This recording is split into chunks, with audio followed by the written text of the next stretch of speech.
Hello, everybody. Guerin, Emig, Bill Haisten, sports columnist for the Tulsa World, back with you courtesy of the podcast on tulsaworld.com, the vidcast, I should say. You can catch us visually. That way, I think it's YouTubed every now and then. The audio version podcast is on Google, Apple, and Spotify. Thank you very much for tuning in, however you choose to do so. Bill, I don't often make wardrobe choices for a reason, but you'll see and those who are watching will see a Nike mock tee. I don't know. I don't think anyone wears mock tees anymore because Larry Eustachi's not coaching anywhere, major. And, right. And I don't know how many people put the swoosh on the collar, but because we're going to talk about the PGA upcoming at Southern Hills and golf, and a certain someone who occasionally sports the swoosh, I thought I would honor Eldrick Tiger Woods with the appearance of the Nike mock tee. So let's see where we are with Tiger. He's coming to Southern Hills. You're gonna make that prediction for the masses right now, aren't you? Yeah, I mean, it was. I wrote about.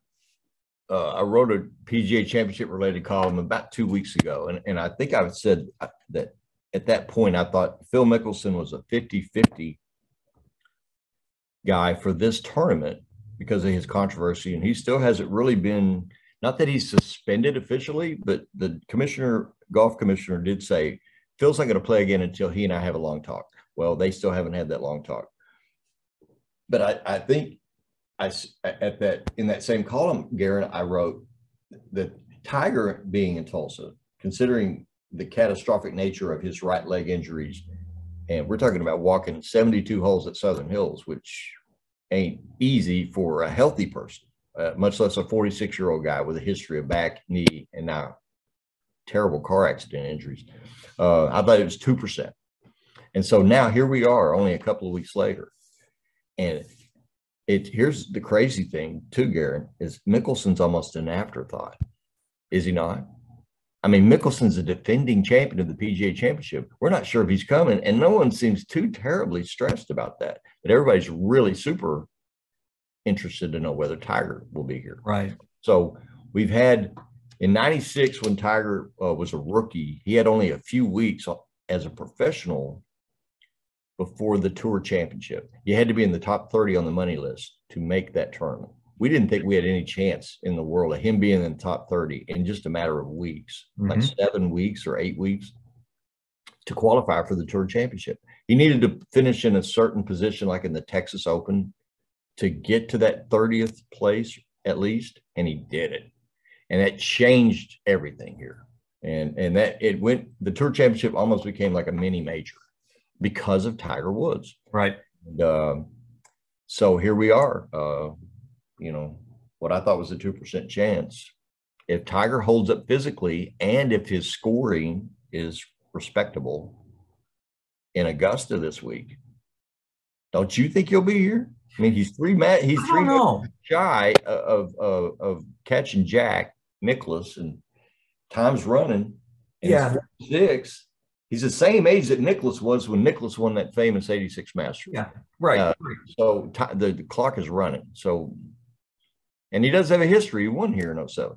Yeah. No, I know that Tiger's mind toward majors hasn't changed much. I don't think. I would imagine he still wants a few more trophies.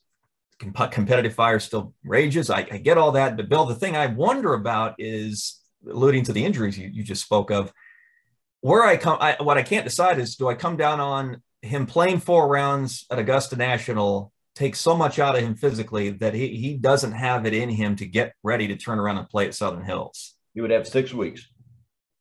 Yeah. No. Yeah, I don't know. I mean, or does it, regardless of how he scores, I'm just talking again about the toll physically it takes on him. Does it medically make sense for him to turn around 6 weeks later and play the PGA when he might view an opportunity later in the summer at the U.S. or British Open, right? If he heals through the PGA that we host, he might bypass and say, I did okay. My body did okay, but I might do better if I skip this for that. So that's what I can't decide. No, I'm thinking like 2 weeks of recovery, of pure straight recovery after the Masters, 2 weeks of training, and then get ready to play here. But I mean, you may be right. I mean, keep in mind, I mean, his lower right leg was pulverized. It was destroyed. It wasn't just fractured. It was, so I wish I hadn't done that. It's kind of gross. I mean, but I guess I could talk about injuries because you can. But his right leg was pulverized. It was destroyed. And so, you know, this is all experimental. It just is for him and in every regard. So, I mean, obviously everybody hopes he makes the cut, plays well, and is actually a factor on Sunday. That would be amazing. And, you know, but you know what, too, Guerin, there's never going to come a time at which walking or movement becomes easy for him. He's got too much scar tissue for that. That ship sailed years ago for him, and now the leg injury on top of everything else. So if he's really serious about coming back and playing at least 6 or 7 or 8 events a year, I think this is just the way it's going to be. It's going to hurt. Like he said that yesterday. It's just pain management at this point. So, so that's why I think there's at least a coin toss of a chance that he comes to Tulsa. But if you poll the patrons who are coming to the event and the folks connected to Southern Hills and the PGA, well, okay, Southern Hills, we'll think selfishly here, just about Tulsa. And you ask, you can have Tiger or you can have Phil. You're saying that there's 95% would fall to Tiger on that. I'm not saying it at all. I'm saying 100%. Really? 100%. Including from the PGA of America down. Now, would they actually admit to that? Would they say it? No, of course not. But from the network to the PGA of America to Southern Hills to the ticket holders to the people covering it, 100%. Okay. 100%. What are the chances? Phil's kind of nasty right now. Anyway. Well, yeah, he's a little bit toxic. No, he is a lot toxic. What are the chances we could have both? Oh man, well that'd be awesome. How about a Tiger Phil pairing on Thursday at the PGA? Gosh. Can you imagine that? Oh, I bring it, man. PGA is always kind of the fourth Beatle, right? Kind of the Ringo of the majors. So the Ringo.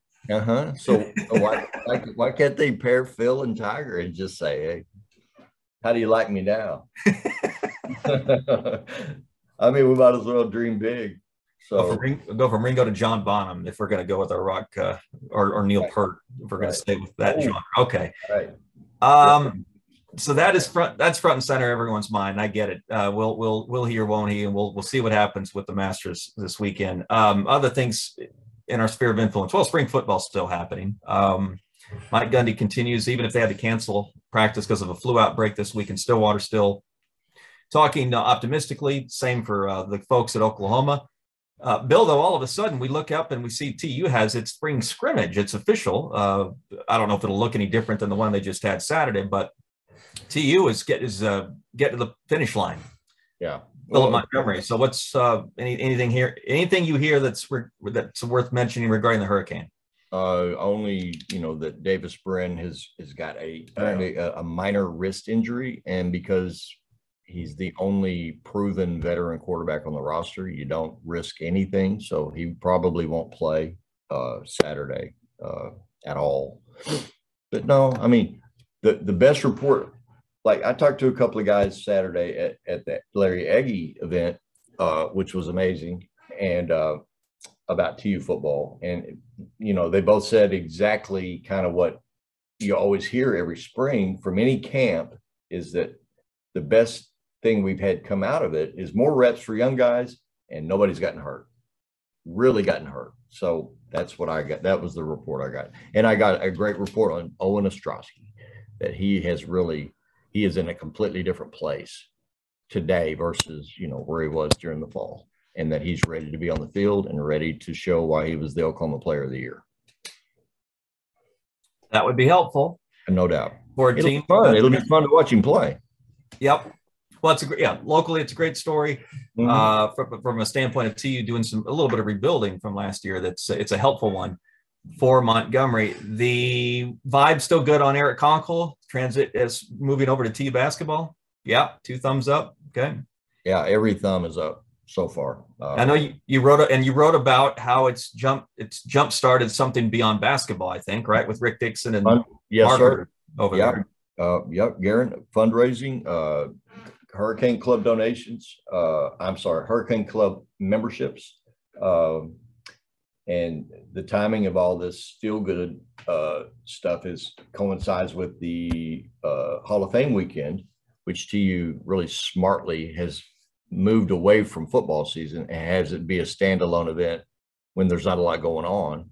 So there's the gala Friday night and the Hall of Fame induction banquet in which Tubby Smith, I guess, in my mind anyway, is the headliner.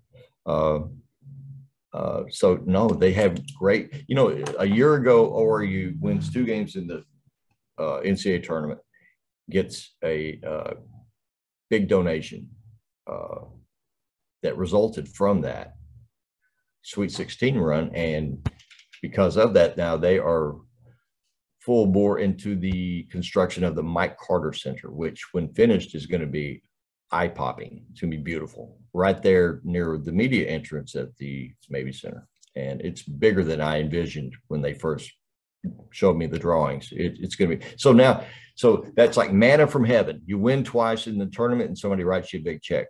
Well, this is different but the same. With TU, it's not one signature giant donation that I know of anyway, but a lot of people are kind of back in the fold. And so, I sense that there's some hope now. I was so impressed by this guy and that introduction event. I want to get back involved. One guy said, I'm back. I've been disconnected for a few years. I'm back. I rejoined the Hurricane Club at the gold level, and I'm bringing others with me. And that was his message to Rick Dixon. So, to TU's credit, I mean, they added staff at a time when a lot of other people are cutting staff, but they added staff to market and sell tickets. And, they're making 400 calls a week to try to sell tickets, and they're getting results. So I like Rick. When Rick and I talked last week, I said, well, you only had really 2 options. Just go crawl in a hole and quit, or do what you're doing, because the status quo obviously wouldn't work. But it goes back to something Nixon, I remember saying, oh God, when we knew for sure the interim was off and he was going to stick around a while, what Dixon was able to convey was that his meetings with those higher up at the university convinced them that we need to think in terms of the athletic department, the athletic wing, helping the situation here, not hurting it, not being a giant rock around our foot. Or that we're dragging around. So if he's able to, if that continues to be the argument, it makes sense that he's able to sort of go against the grain and add staff. Guerin, OU in 2000, Joe Castiglione rolls out the most ambitious, aggressive fundraising campaign in the history of OU. The night before the Nebraska game, and he was told, this is not a good idea. What if we lose? And Joe said, what if we win? If we win, this is going to go really well. And it did. And they won, and it did. And Joe raised money well beyond the target amount. And that's what led to the 03 stadium renovation, among other things on campus. And then OSU wins the Big 12 championship in 2011. And the result was overwhelmingly the largest freshman class the next spring that they've ever had. And Kyle Ray, the enrollment guy over at OSU, says there's no doubt football had a massive impact on that class, that record-breaking class. So, and then look at ORU with what's going on over there with facilities and good grief, their student section every game this year was full of kids. So TU just needs, some good fortune, but also, they had to kind of get off the mat and make something happen. And that feels like what they're doing now. I brought up Eric Conkle at Tulsa. Another college basketball topic I want to make sure we cover is Kansas winning the title Monday night. And really, Bill, as it relates to Bill Self, a guy that we both know pretty well, obviously a lot of folks in Stillwater know well and still like a lot. It was interesting coming away from KU's run through the tournament and getting that second title for Self, balancing that with that you can't get away from it related to Oklahoma State. 5 level 1 violations for the same, basically on the same subset of problems for that program at Kansas. 1 for the program in Stillwater. Kansas plays through the season into the tournament, wins the championship, whereas the Cowboys, and I know they went 500 overall, wouldn't have been a tournament team. I get that, covered it in the column today, but has the opportunity to play in the tournament cut out from under them November 3rd, right before they essentially go to work for this season. And so I fascinated still as to how folks over in Stillwater again feel about this is what I'm getting to. I talked to Mike Boynton yesterday about it. It became a column. He, as usual, enunciated eloquently, I thought, his thoughts. But what about the fan base and others connected to Bill and to OSU basketball, how they feel? What do you think? Yeah, but I think younger fans they're not conflicted at all. They're bitter and angry about it. Older fans are probably a little bit conflicted because they really like Bill Self and the Self family. And,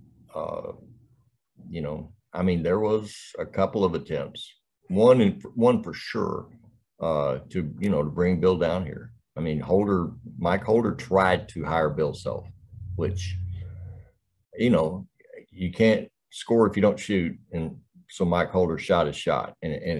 But no, trust me, I thought about that really the whole tournament, but especially during Final Four weekend, is that, on the strength of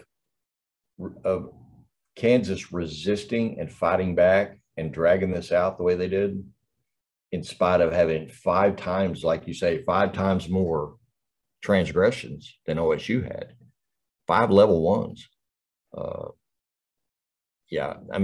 But you know what? Ultimately, it's just a statement about the ridiculousness of the NCAA. It really is what it is. Right. And that's what Boynton was getting at. I'm not really mad at Kansas. I mean, they by letter of the law, they committed a crime, obviously.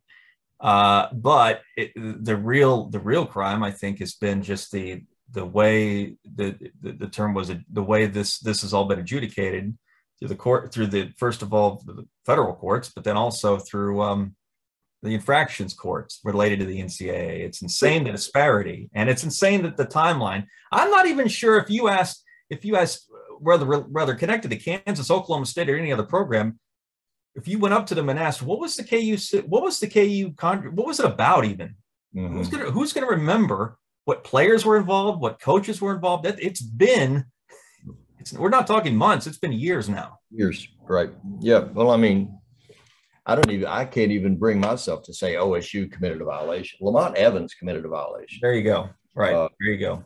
And so, I mean, it's like if I robbed a bank and police can't find me, but they go find my son and lock him up, or find my son and prosecute him. I mean, it's ridiculous. And the NCAA is such an antiquated, broken model. I would love to look ahead 10 years and see where we'll be with regard to what kind of body is going to govern. Actually, I'm looking forward to just a few weeks to see who's going to govern the Big 12. But to see how college athletics are governed, and if the last year and a half or so has been mind-blowing, I mean, who knows what it's going to look like in 10 years from now. But you got any ideas? It can't be this NCAA brick and mortar right pretender of a monolith in Indianapolis calling the shots. Well, I nearly said a bad word. That doesn't work. No, not with the landscape changing, especially the way it is. Hey, you mentioned Big 12 commissioner. Real quick, Bob Bowlsby announcing yesterday he's going to step aside at the end of his this. I guess he's going to stick around long enough for there to be a successor identified. I'm not sure exactly what his timeline is going to be. What's more important right now? What Bowlsby's legacy in terms of the Big 12, or what the Big 12 does next? Oh, well, I mean, I was thinking about candidates and what kind of person would be best in that job, considering the climate and what's most important. I'm not so sure you don't need to go find somebody with a career in television to come in and govern that league. And of course, have deputies and a cabinet who can handle anything that person might not be equipped to handle, but somebody to navigate the conference through the television waters, and somebody who knows that business and has first-name relationships in that world. Interesting. No, I just think I'm not saying that is the absolute, but it's something you need to consider it because of the importance of media rights. 100%. Yeah.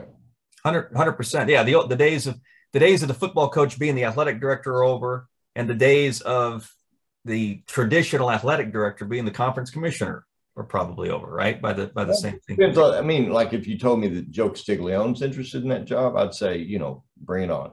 That he's at least had third tier right negotiation experience, right? Right. Well, yeah. I mean, plus I just think Joe Castiglione's the smartest guy in the room, pretty much every room he's in. So you think his name would have appeared everywhere yesterday when Bowlsby's news dropped, had it not been for where Oklahoma's headed? I mean, obviously they're not considering anyone that's not going to be here. I'm not suggesting Joe should. But had that like not Joe, if they weren't.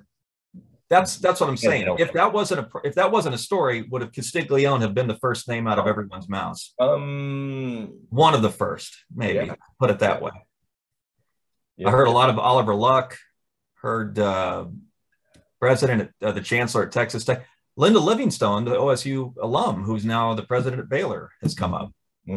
Interestingly, but yeah, out of the box was not the worst. I kind of like what you're saying about at least media right experience or market experience. Like whoever the czar of college football programming is at ESPN, I would make a meeting with that person tomorrow or as soon as possible and ask that person, who should we, if you look ahead 10 years, what kind of person should we have in that role? And B, would you be interested in that role? No, I'm serious. No, right. I think TV is such a driving force. It's not a driving. It is the driving force. That it might be a bold play to bring somebody in from the media business to run this. So we'll see. Hey, best for last, literally. Your piece on Larry Agee's service memorial, however you want to term it, celebration. Let's call it what it was. It was all of that. Yeah, it was all of that. Yeah, it's the best thing that's been in the section this week because that was probably one of the best events that's happened around Tulsa in a long time. I want you to tell us anything that either didn't make your column or that would still ring with a lot of people, that would sort of paint a picture of what Larry was about and the effect he had on people. It was just so interesting that there was such a cross section of medical professionals who all kind of had their party over here. And then there was a lot of sports media people who kind of gathered in the middle of the room and watched the basketball. And then at the other end were a lot of retired coaches, current coaches. And so his reach was just like crazy. I mean, and so many people came from great distances to be there. So he was,